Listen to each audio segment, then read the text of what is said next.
you're one of the hardest working men in show business. I mean, I think this is the second time we've had a chance to speak in like the last 3 months. I got the shirt. Dude, sure. Come on, man. You rule. That is so rad. Yeah, Literally, yeah. when it popped up, I saw you wearing the shirt. I was like, oh my gosh, you're gonna make me you're gonna get me verklempt. I'm gonna start like, I'm gonna get red in the cheeks. I'm gonna start getting moist. Where are you, man? Are you in a hotel? I am. I'm actually I'm in Boston right now because Okay. I'm out here. We just got done doing 2 shows.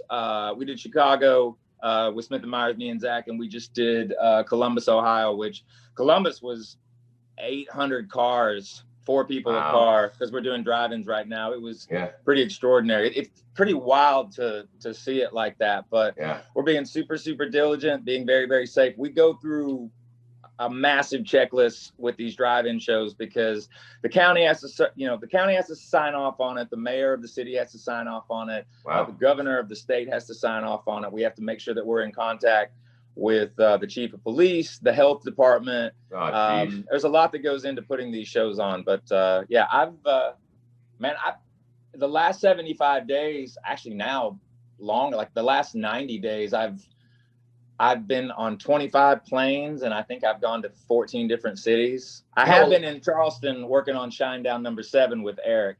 That's cool. But with everything that's going on with Smith and Myers, obviously last Friday, the release of Volume 1, busy.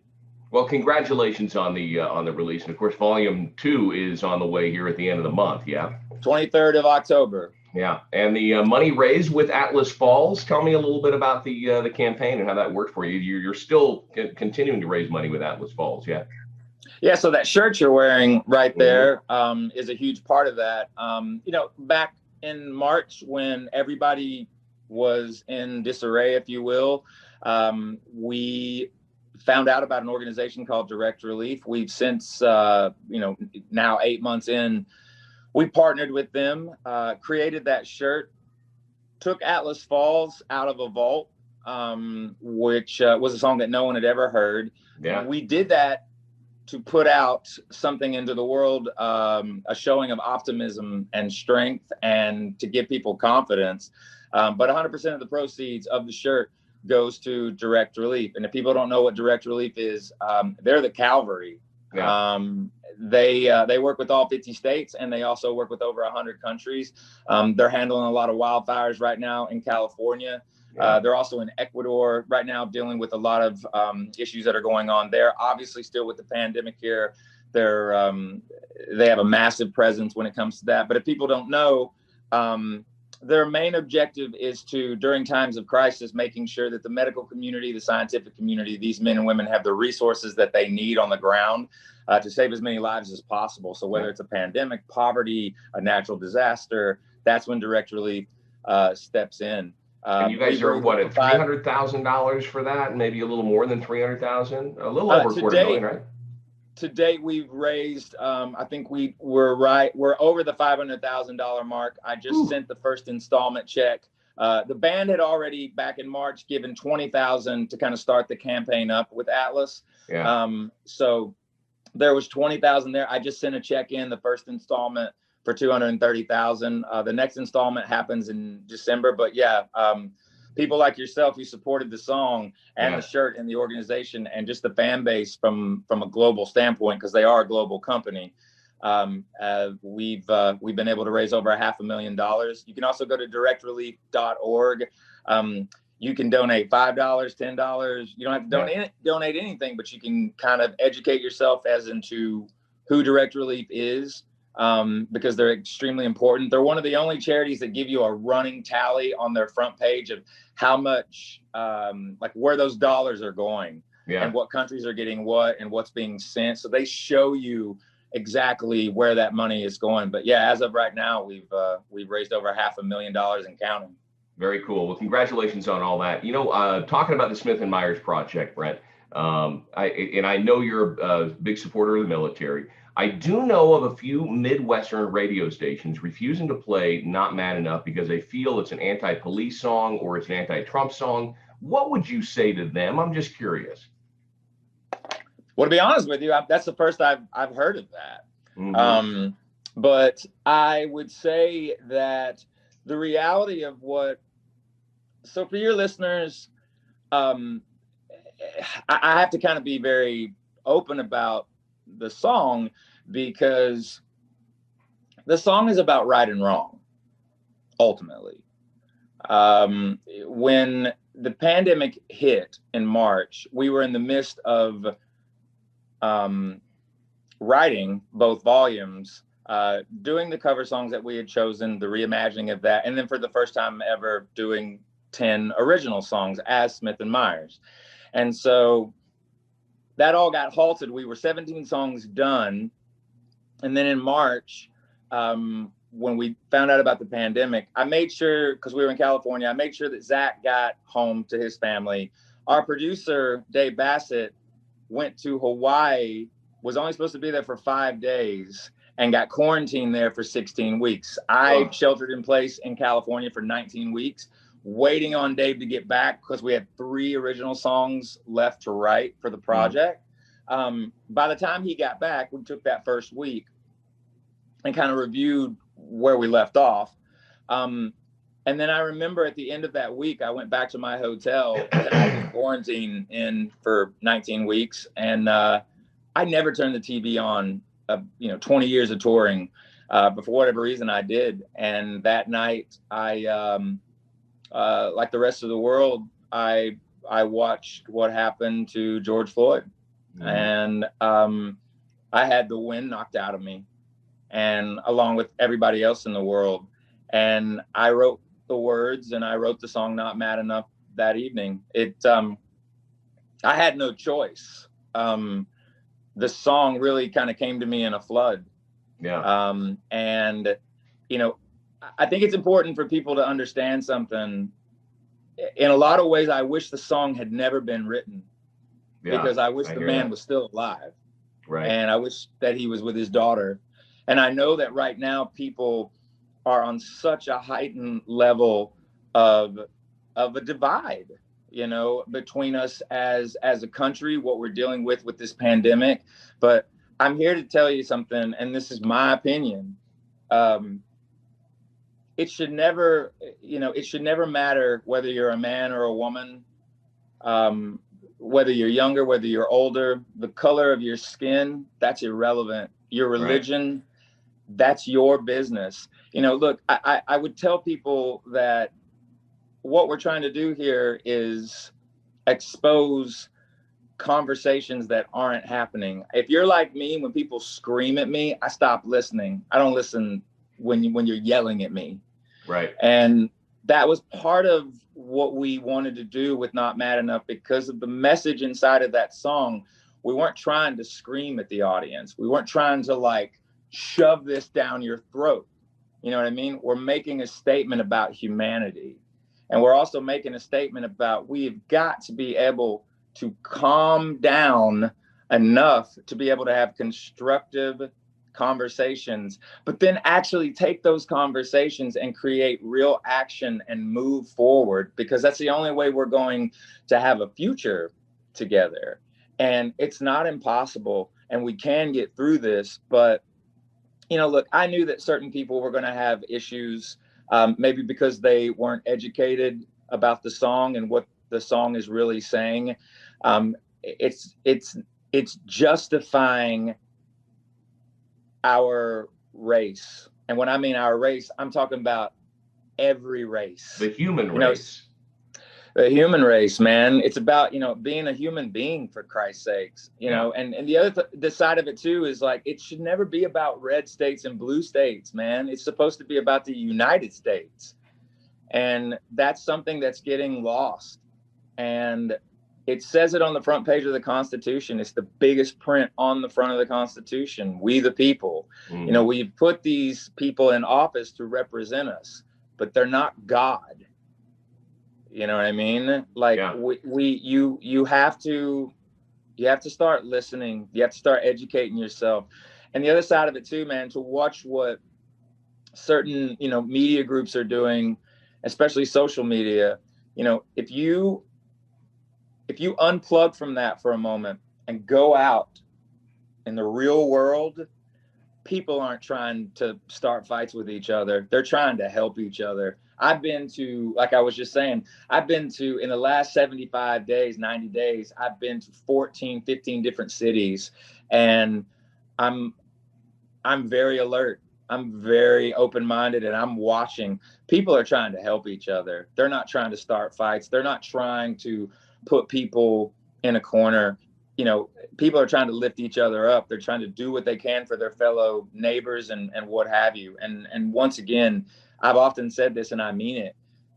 Human beings are resilient, but human beings, we are also at our best when we need each other. And we really, really need each other right now. Yeah, I hear it. Hey, let's switch gears real quick. We lost a legend in rock music last week with the passing of Eddie Van Halen. If somebody asked you, Brent, to contribute a song to, I don't know, an Eddie Van Halen or maybe a Van Halen tribute album, I'm just curious, what song would you want to cover? Because you guys have done some remarkable covers. Not that you're a cover band, but you've done some remarkable covers over the span of a career. Have you ever contemplated or thought about that? I haven't. I mean, if we were asked to do something like that, I mean, hands down, it would probably be the song Right Now. Okay. All right. You know, that's, I got nothing but love for David Lee Roth, but you know, I had the pleasure of actually being on the road with Eddie Van Halen back in 2003 with our debut album, Leave a Whisper. We did 2 months on the road with him. And for whatever reason, me and Eddie kind of hit it off. It was probably because, like, I didn't grow up with Van Halen. Yeah. I knew who he was. I knew who the band was, but you know, I think it was, he took a liking to me because I didn't want anything from him. And he was just the most amazing human being. He really was one of the sweetest, kindest, most generous guys, you know? Yeah. And, but I would, you know, Sammy was great to us. I just remember, I have a lot of fond memories of those 2 months and being on tour with him. So you probably already answered the next question. If you were going to do a duet with somebody on said tribute album, David Lee Roth, Sammy Hagar, probably be Sammy then, yeah? I would be a little selfish and ask if I could do two. I would okay. say, One with each. I would be, can I do Right Now with Sammy, and could I do Running with the Devil with David? Yeah, that's pretty cool. Hey, okay, so back to Smith and Myers, double release. What surprises are in store for volume number 2 that people might not know about yet? It's honestly a different temperature. It's it's not kind of like, oh, these are just, you know, the ones that they didn't want to put on the first volume. It's just, you know, whatever they had lying around. It's not that at all. It's it's got a different, I guess it has a bit of a different heart, if that makes sense, than volume 1 does. The songs are a bit different. I would say in the second volume, the originals are a bit more lighthearted than in the first volume. And the cover choices in volume 2 are the same. They're a little bit more lighthearted. Okay. Volume 1 is very heavy. Yeah. Like lyrically, subject matter, and what have you. But that's what's necessary, man. I mean, I've often said that, you know, I started writing songs not because I wanted to be famous. I started writing songs because I have something to say. And I've also told people before, you know, I also write songs because it's cheaper than therapy.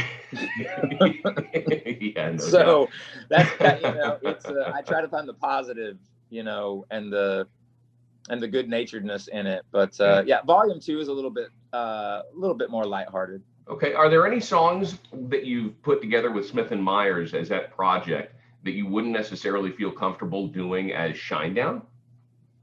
Well, that's the whole point of the project in the first place, is that if we wanted to go in and do an acoustic Shinedown record and write, you know, new songs or cover songs as Shinedown, then we would have gone in and as Shinedown, we would have made a Shinedown acoustic record with covers and originals.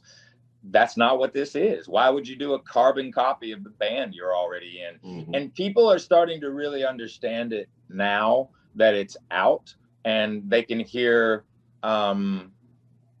they're hearing all of those interviews that I did prior where I said, if you're looking for this to be Shinedown acoustic, that's not what you're going to find. Yeah. This is a different project. It's a duo. It's not a group. It's not a band. It's me and Zach. And in essence, it is you and Zach. But were there any other players putting some coloring on that you guys worked with for the album? No, it was myself. All the instrumentation is done by me and Zach, and our producer Dave Okay. Bassett.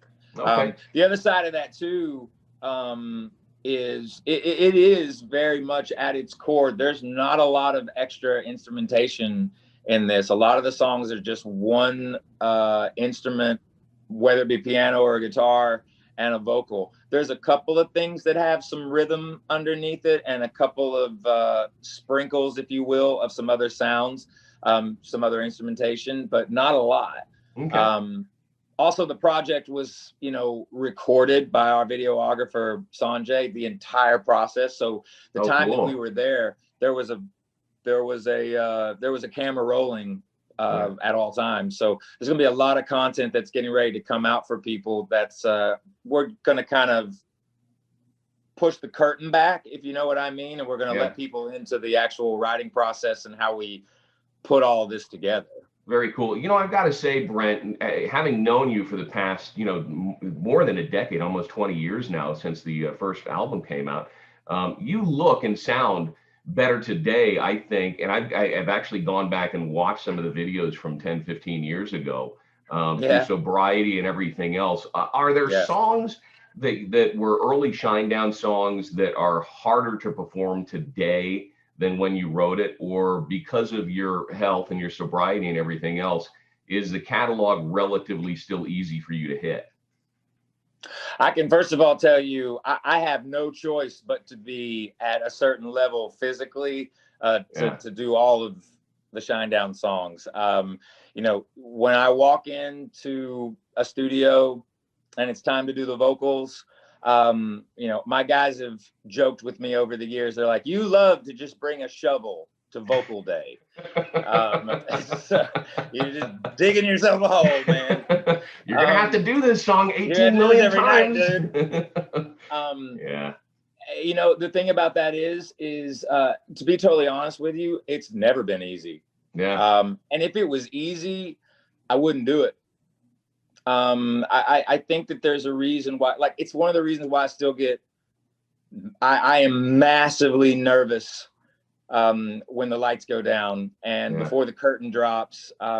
It's usually in my mind, I'm like, just get to the first chorus. Yeah. Once I'm at the first chorus, I start to kind of settle in. But I would be really, really concerned if I wasn't nervous. Like, Yeah. it lets me know I'm alive. Yeah. And that you But care about what you're doing. yeah, and I mean, sometimes, going back, like with Simple Man, that was an accident how that happened, but it's a part of who we are as a band. But it's amazing, man, that I think about songs like 45, Five from the Inside, even from the second album, I Dare You, Heroes, and obviously Save Me. Those two records were a defining moment for me as a songwriter. And then obviously what transpired with the rebirth, really, of the band with The Sound of Madness. But I think about you yourself and how much support you've given this band, Shinedown, that is, over the years. It's I don't know if I could say thank you enough for that, because 27 singles, 6 records. I'm actually we're 9 songs in to the writing process for Shinedown number 7 right now. Is that the working title, or have you? Is it that's? It's a going to be working the name of title the right album? now, just because Okay. we're in the demo process at the Yeah. moment. We're just writing, but and then recently, I still kind of don't know how to rationalize the fact that we hold the most number ones for the mainstream rock chart in the United States. I don't know how to, like, digest that sometimes. Yeah. But I am massively grateful, So to answer, the other part of that question, when I think about the first 2 albums in the younger days, my age and what have you, I always try to go back to the first time I sang those songs. And so each night that I sing a song that might be 20 years old, or, even a decade, I think about the fact that a lot of people in the audience, it may be the first time that they're singing Shinedown, and it might be that they've waited years to see us. So I'm singing for them just as much as I'm singing for the fan that's in the front row that's seen 200 shows. I never phone it in, man. I'm always trying to give people my absolute 100% best. Very cool. I've got one last question for you. I know you've got other stuff going on, and we're going to lose all our good, time man. here. But okay, so just kind of fast forward. Let's say the vaccine is released, the pandemic hysteria is over soon after the election. What would a return to touring life look like for you? Would it be Smith and Myers or Shinedown? Maybe both?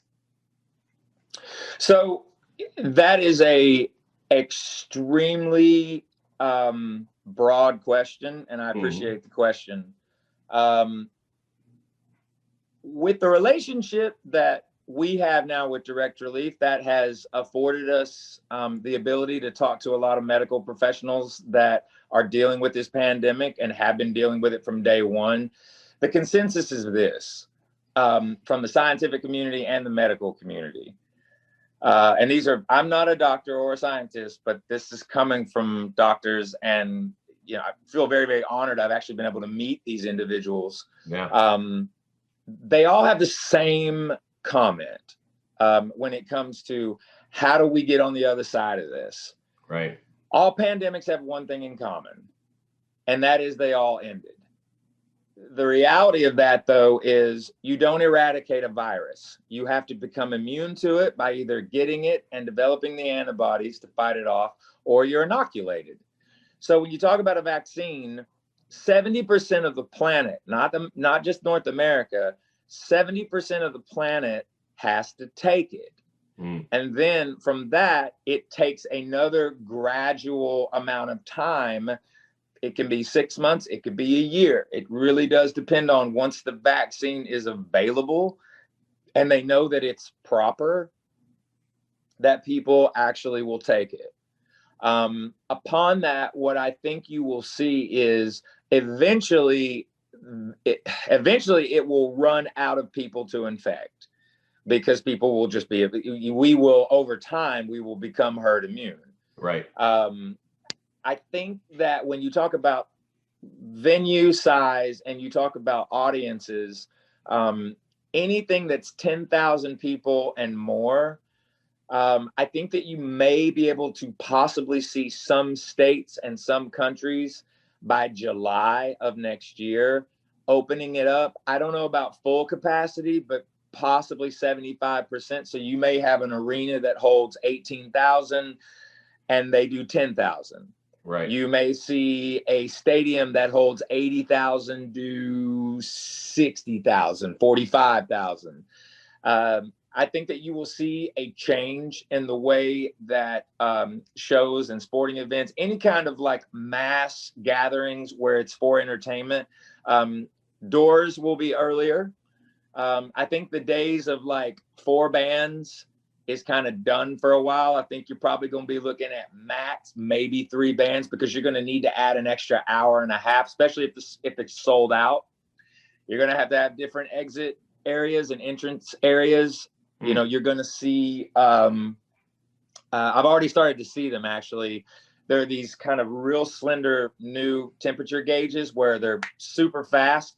You literally just get in front of it real quick. You'll see a picture of yourself. It puts like a little red line over your forehead. It takes your temperature just like that. The person on the other side, they see if you got a temperature or not, they let you through. If you got a temperature, they're like, come right over here real quick. Let's let you calm down, let you cool off a minute. Let's take your temperature again.